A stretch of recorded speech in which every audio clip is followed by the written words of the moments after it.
Hello Raptors, my name's Paul Mills from Raptorium Core, and here we have Hunter Schultz, who is the head of production for Raptorium, and we are back for another Raptor chain reaction, and today it is titled Never Get Fired.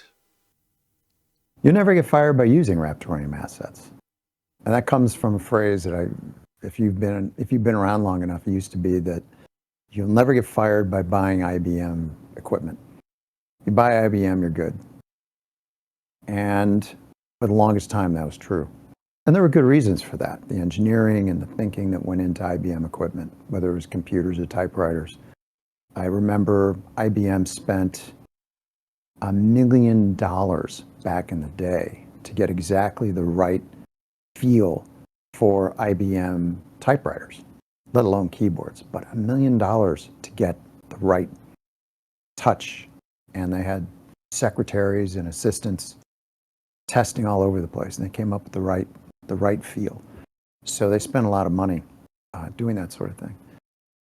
But Paul, I think the best thing to do is to establish, hey, you know what? If you're a mid-level manager and you're looking at your division, or you're looking at your business, upper-level management, you're not going to get fired by using Raptorium assets, and with good reason. But Raptorium itself, there's a lot of good reasons to use it. And now that assets are live, it's time to talk about this stuff. And hey, you'll never get fired using Raptorium. So over to you. What do you think? Well, I definitely think using some of the other token chains out there is a possibility of getting fired for reasons that we've talked previously about, the way that their tokens are deployed and the security behind it. It's much more easy to get fired by doing something like that. For example, California DMV with their car registrations that we previously talked about. Get your CVs ready. Yeah. So, you know, whoever did that has the potential to get fired. But in terms of Raptorium, you're not going to get fired because the assets are actually very secure in comparison to these other blockchains, because the assets are backed by the encryption of the blockchain, rather than some risky code that a third party has made in order to get the job done on a separate layer. That's as simply as I can put it. The way that we've deployed the network, we've created it in a way so it's super easy for anyone to make an asset or a token or an NFT directly on the chain. And it's that says a lot. And I think a lot of people, as they get to know what blockchain can do, as they get to know the possibilities, because it is a whole new world. Raptorium's turned a chapter in the book of blockchain, and it's a big one, and that is that you've got redundancy, you've got security, and you're using tried and true proven technology. And let's explore that a little bit with what's coming up and how important that's going to be for the future. That would be transaction decoupling. Why that is important. Transaction decoupling.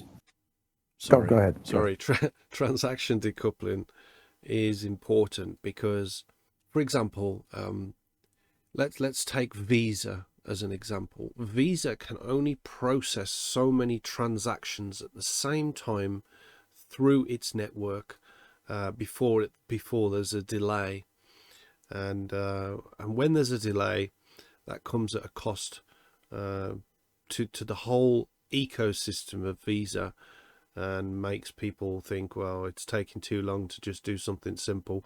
Is there any other solutions out there? And similarly, other blockchains such as Ethereum, if you push too many transactions through it, rather than increasing the time of a transaction, which it will, you have the option to put a higher fee on the transaction also known as a gas fee, to push it through quicker. The problem with this is that favours the people who have the funds or the money to push that transaction through, which favours the richest operating on the network. Whereas the transaction decoupling that we're developing at Raptorium allows the transactions of the assets to run on side chains. So you imagine this is the main chain and it has blocks all the way along it. The transactions for the assets run on the side chains, and they notarize to the block of the main chain without cluttering the main chain up with all the data. And this can happen because of the vast distributed smart node system of Raptorium all around the world. There's roughly 1,300 nodes all around the world, which means all these asset transactions are able to process seamlessly without raising fees of the overall transactions, which will inevitably favor every user and not just the users that can afford to use it. Yeah, and you also are not dealing with the variability of cost with Ethereum. You don't know what your transaction is going to cost. And by doing this, right, if you imagine the main chain has a set transactions per second that it can max out at. But when you've got all these side chains all running around the main chain and they're all performing transactions for all these separate assets using these separate side chains, the overall TPS is something quite substantial compared to the initial TPS of the main chain. This allows scalability like no other. So it doesn't matter how many transactions you're putting through, you know they're going to get through fast, they're going to get through cheap, and as we've talked about previously, they're going to be secure as well. TPS meaning transactions per second. Exactly. We've talked about this. You mentioned the California DMV and the fact they're using an EVM chain and they're developing a smart contract using Solidity, Yep. which is a beta program. Yep. And people are, we talked about it in the last show about an exchange that was robbed at the largest crypto show in the world. Anyway, moving right along.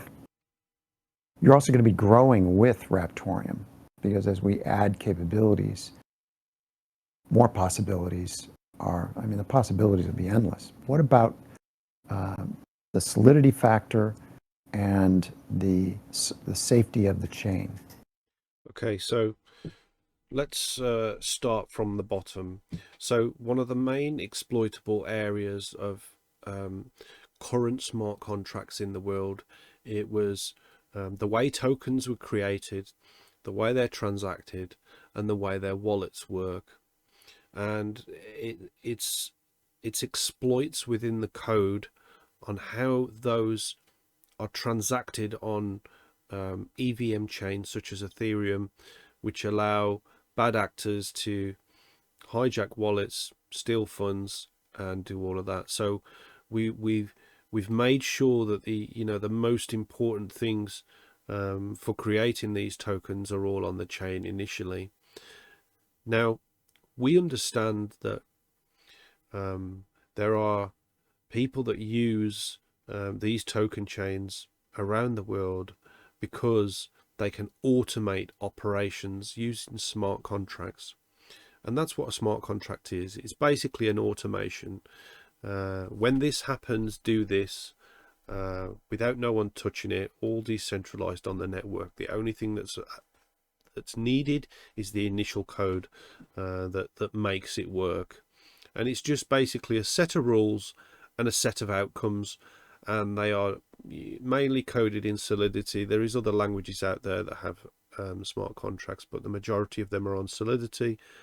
Now, as we understand that there are automations required in blockchain, we are implementing smart contracts on Raptorium, but we're not doing it the same as all of these other chains because as Hunter mentioned, Solidity is a beta language.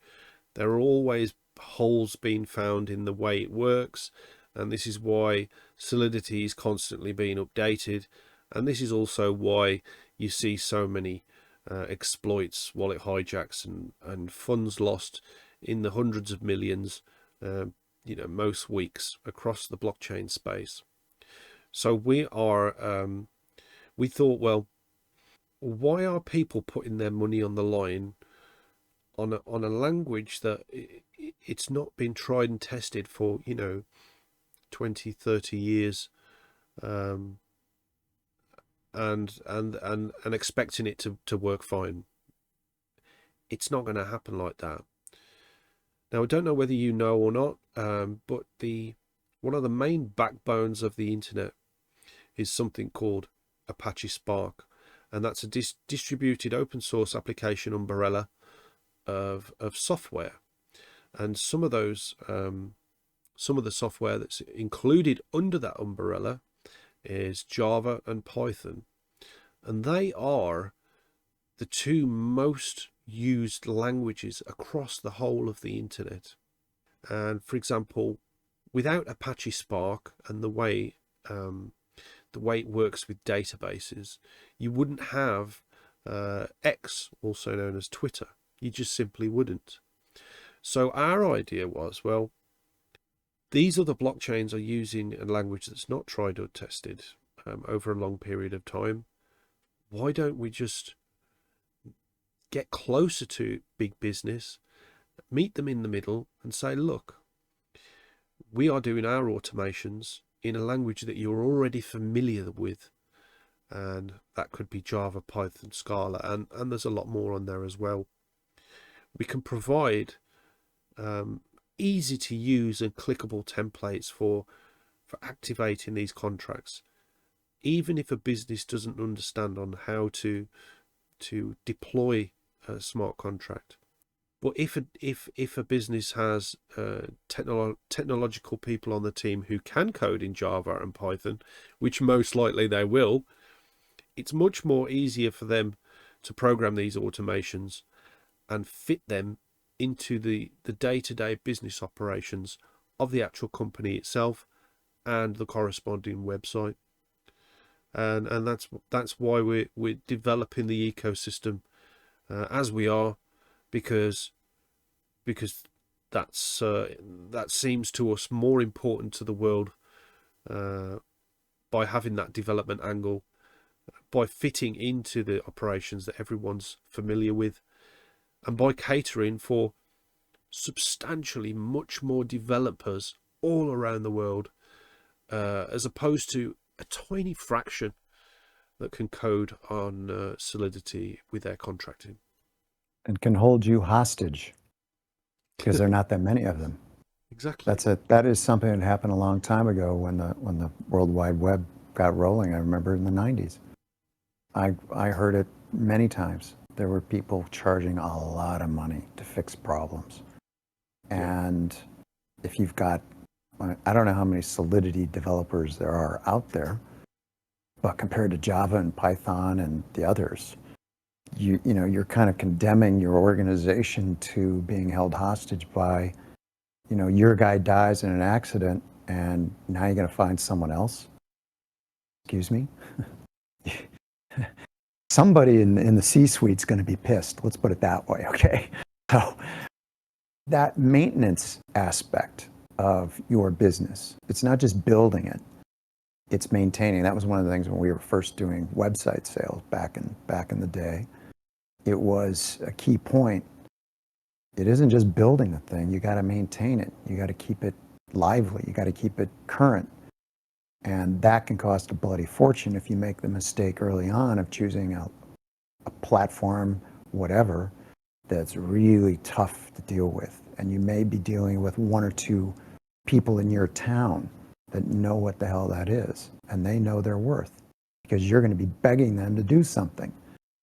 So, are there any other points about Raptorium and not getting fired that we should bring up? Because it's such a no-brainer in my mind after seeing all the things that I've seen. And that's my humble opinion. Okay, maybe not humble, but it is my educated opinion. So is there anything else that we ought to be bringing up for these managers, business owners? Because sometimes business owners have shareholders they report to. What do you think? I think something that we were touching upon previously, and that was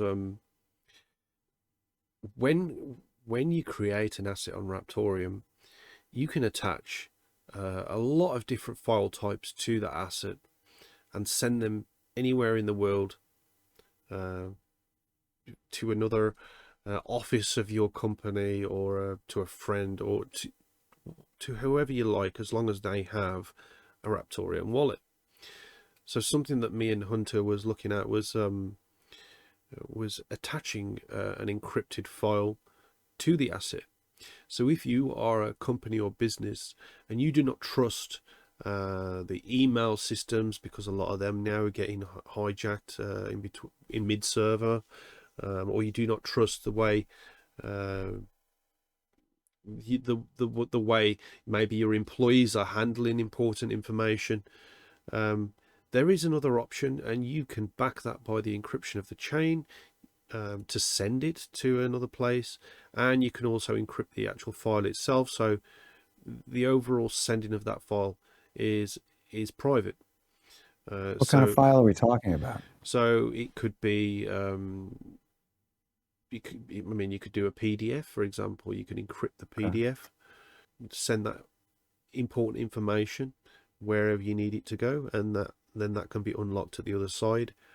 It's immutable, it's backed by the blockchain, and yeah, I think that's a really cool simple use case that might be valuable to a company who doesn't necessarily want to be open with everything that they're doing, because let's face it, not everything is public knowledge. There are things in companies that are only meant for internal eyes. Right, right. And you could also say that, that's a whole nother show. And if you just imagine if you transferred that information using Ethereum, you definitely get fired eventually. so that's my point. Oops. Oops. Would you like fries with that? That's in your future. So I think it's enough said for now, but there's more coming on that encrypted side. I think we can probably find some really good, probably $1 billion idea in there. Definitely. And I just thought of one when you're transporting documents across, like medical documents. As an expat, you're taking your medical documents from one country to another. Mm-hmm. Just send it on the blockchain. You don't have to carry it. It's there. It's encrypted. You can decrypt it for your doctor in your new country. And there's an app there. Somebody better be paying attention. Yeah, for real. Yeah. We might explore this on $1 billion idea show. Yeah, that'd be a good idea. Yeah. So, Paul, yep, you know what's coming. And there we are. And there you are. Okay, a big thank you for everyone that's tuned into today's Raptor Chain Reaction. It sounds like we've got $1 billion idea coming up. Again, it's been an absolute pleasure to bring this to you. If you're not already following us at X, please do. That's at Raptorium. You can check us out on Threads, on Instagram as well, and TikTok. That's at Official Raptorium. Please, we beg you, please give this video a like at the bottom. Leave us a comment if you've got any ideas or anything like that you think we should be talking about. We're all ears, literally. So let us know. Subscribe to the channel as well. It really helps us out with the YouTube algorithm, and click the little bell to be kept up to date with any more Raptor Chain Reaction videos, $1 billion ideas. Hunter, are we doing that segment where you're going to be doing an exercise show? No, no. And no, not even for Raptorium. No one really wants to see that. Oh, it That sounds would be scary. that's not happening. We It might doesn't we look might like it. include that in the bloopers. I mean, this segment will go in the bloopers. All right, okay. Thankfully, I do the editing. And any more updates on CryptoSmith, who is back on, who's with us on Sunday, and any other Raptorium videos that we do as well, including the guides that I've been doing. So yeah, check those out as well. Again, They're great. thank you very much, and we'll be back for the next Raptor Chain reaction, same time, same place, right here. Thank you very much. Thank you. Thank you.